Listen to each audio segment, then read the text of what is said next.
का भी हो सकता है, आप लोग के भी रूम की कोई ऐसी इन्वायरमेंट हो, सराउंडिंग्स हो, वो होगी सेटिंग। कविता में भी जो भी पोएट डिस्क्राइब करता है सेटिंग को, आपके आसपास की इन्वायरमेंट को, उसको हम सेटिंग में काउंट करते हैं। पोएटिक डिवाइसेस, ये मैं आप लोगों को फर्स्ट क्लास में समझा चुकी हूँ। Simile, metaphor, all of these are what? Simile, metaphor, alliteration, metonymy, all of these are poetic devices that a poet uses.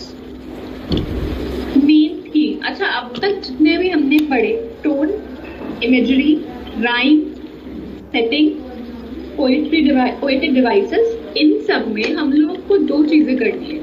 पहली चीज तो हम लोग को आइडेंटिफाई करना है कि ये क्या है और किस तरह है। दूसरी चीज हम लोग को ये यूज क्यों किए गए हैं, what is the purpose of these, what could be the reason why the poet has used this particular tone और the poet has used this imagery, what could be the purpose for these. ये भी आप लोग को साथ में explain करना है और देखना है कि why would the poet use a particular rhyme scheme, why would a poet want to show us this particular image, क्या इसका कोई इनर रीजन है, क्या इसका कोई पर्पस है, कैसी कोई वजह है, ये भी हम लोग को पोएट्री पढ़ते समय देखना है।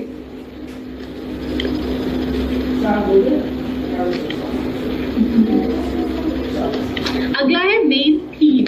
मेन थीम यानी कि आपकी पोएम है किस बारे में, अल्टीमेटली पोएट किस चीज के बारे में बात कर रहे हैं, कहना क्या चाह रहे हैं, what do you understand by the poem, what is the main theme about the poem, किस बारे में है।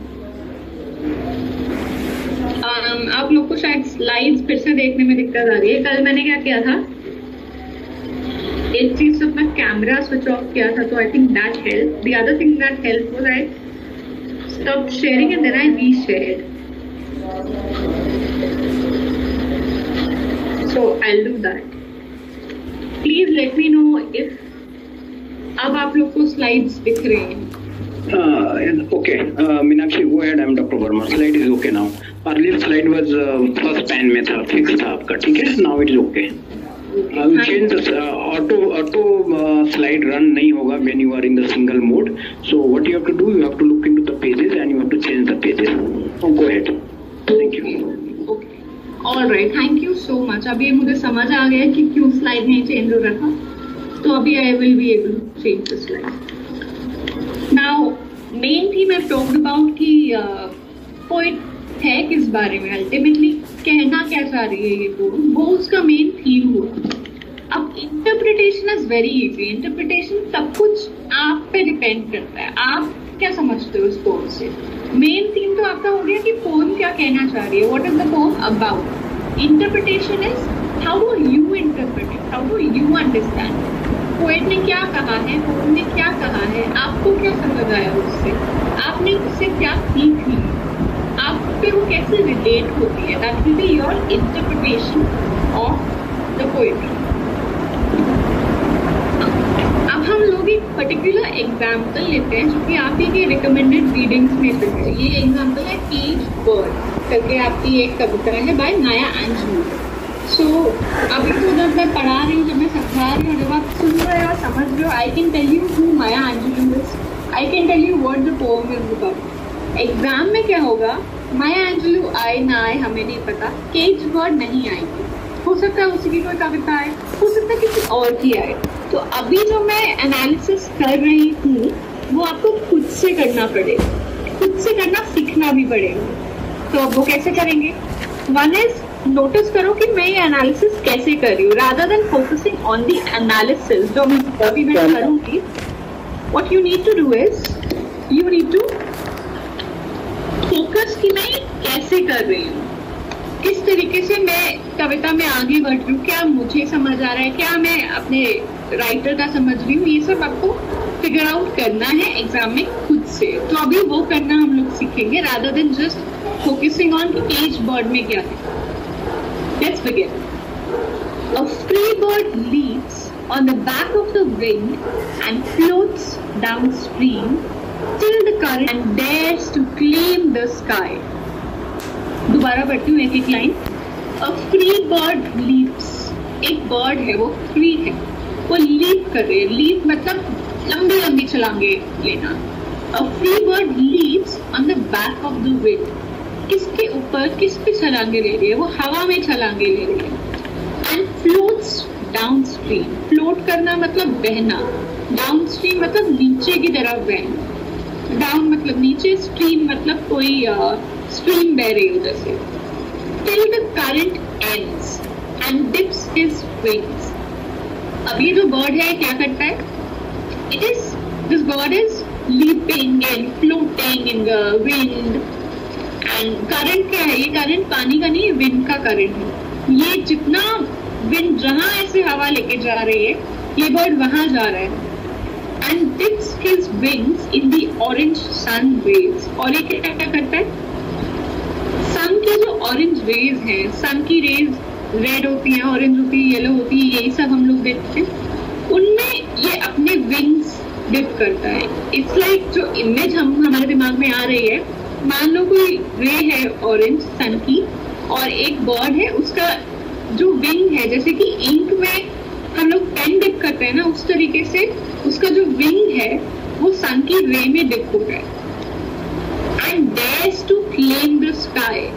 Dares to मतलब उसमें इतनी हिम्मत है कि वो पूरे स्काई को क्लेम कर ले। तो ये फ्री बर्ड कैसा है? ये फ्री बर्ड ऐसा है जो कि हवाओं में उड़ रहा है, हवाओं में जहां उसको करंट लेके जाए हवा का वहां वो बह रहा है, बहती हवा सा है और ऑरेंज सन की रेज में अपने विंग्स को डिप कर रहा है। तो अभी देखो ये जो इमेजरी क्रिएट हो रही है, कितना रिलैक्स सा बर्ड लग रहा है, कितना फ्री सा बर्ड लग रहा है ये। A bird which is very free, very happy it seems. Right?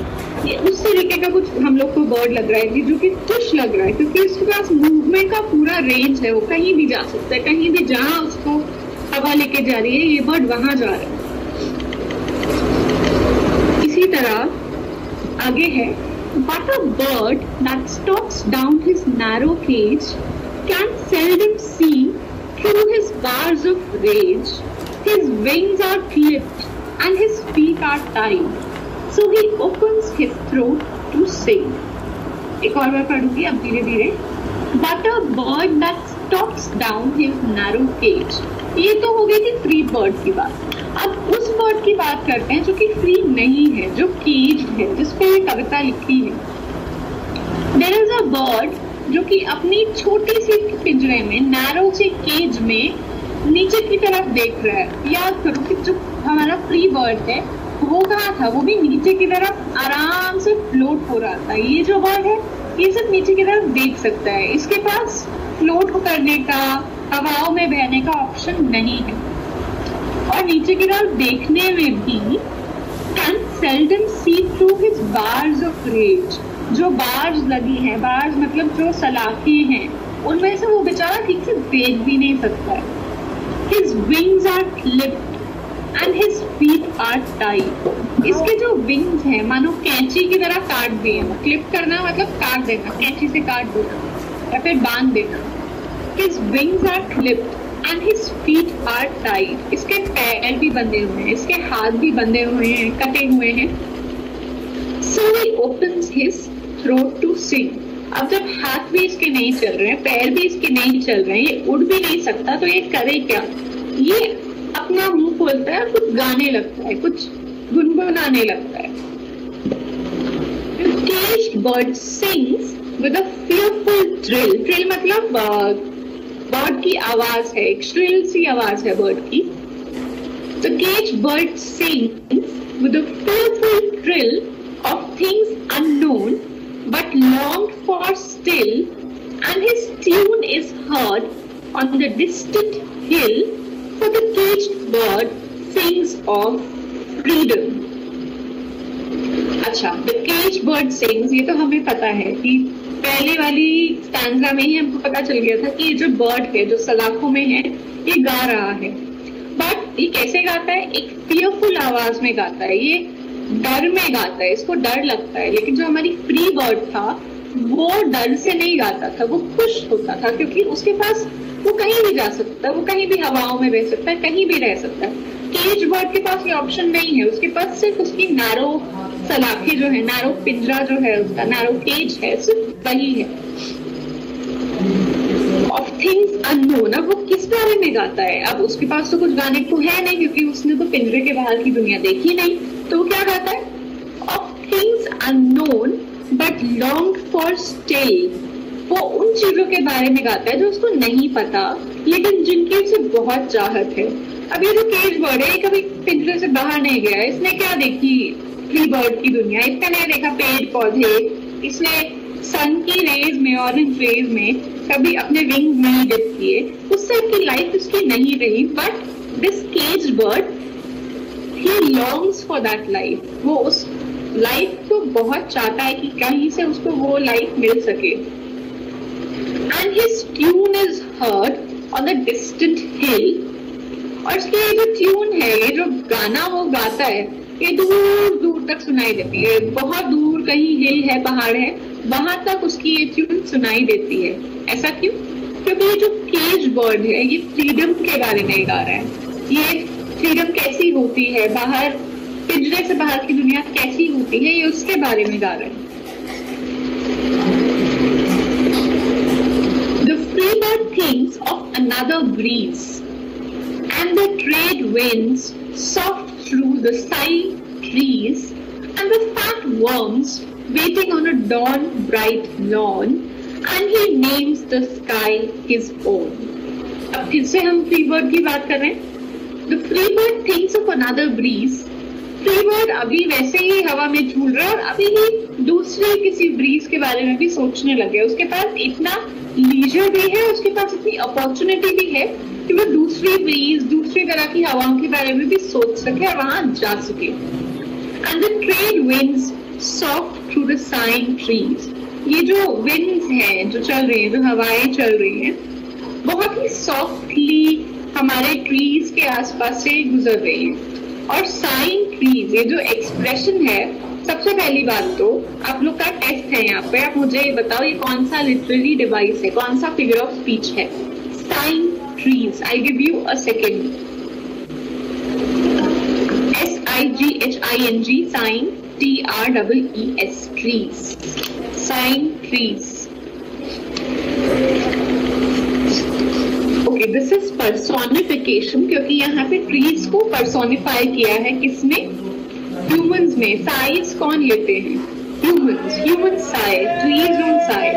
और यहाँ पे क्या दिखाया है इस पर्सोनिफिकेशन से कि जैसे विंड की हवा चलती है, तो जैसे पेड़ धीरे धीरे हिलते हैं, पेड़ों के हिलने की, विंड्स की जो आवाज आती है, उसको साइज के रूप में दिखाया है। SIGHS, उसको साइज के रूप में दिखाया है। And the fat worms waiting on a dawn bright lawn. अब इसका जो खाना है, फ्रीबर्ड क्या खाता है? ये फ्रीबर्ड वो फैट वर्म्स खाता है जो कि कहीं पे लॉन में सुबह के टाइम पे, सुबह सुबह उछली सुबह के टाइम पे कहीं पे उसको दिखते हैं। And he names the sky his own. और ये क्या करता है? ये जो स्काई है ना, ये उस स्काई को अपना बना लेता है।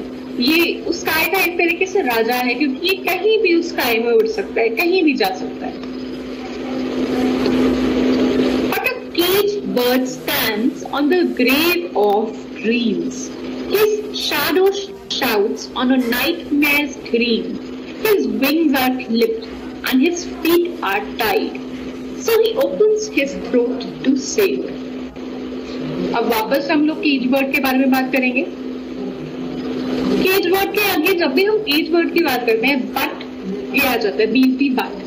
पर केज बर्ड के साथ ऐसा नहीं है। बार बार माया अंजलू हमको ये बताने की कोशिश कर रही है कि फ्री बर्ड के साथ तो कितना फ्री है, लेकिन केज बर्ड के साथ ऐसा नहीं।